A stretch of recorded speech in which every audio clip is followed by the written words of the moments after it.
Hello guys, কি অবস্থা? বেকিনে কেন আছেন? সলেদা আজিয়ে ইফতারের আয়োজন বিরিয়ানি রান্না। এই যে ইন্ডিয়ায় ফিএসটিএস বেকিন বেরাস্তা করিয়ে লইর তো এরপরে আরও বেক কিছু কুড়ি হাড়িয়ে রাখি। এরপরে এডে দিয়ে দিলাম দে দারচিনি, তেজপাতা, এলাচি, লং, মানে যা যা লাগে আর কি। এরপরে এডে দিয়ে দিলাম দে পেঁয়াজ, রসুন, আদা বাড়া, মানে ইগিন বেকিন ব্লান্ডার করে একলগে মানে দিয়ে দিলাম দে। তো চলের দে লাড়া সারা।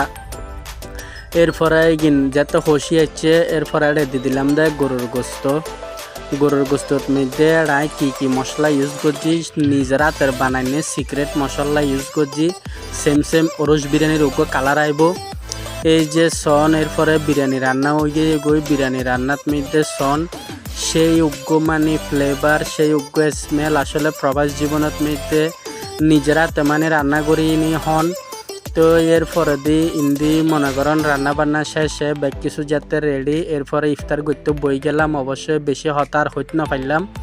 তো এই মোটামুটি ইফতারের টাইম হয়ে গিয়ে গই ইন্দি আজান দি ফেলার দেয় তালা বলে মানে জলদি করে মানে ব্যাগ কোনে বই গেলাম ইফতার করি বেলা বলে এনে বিরিয়ানিও কেনই অবশ্যই জানাইবেন।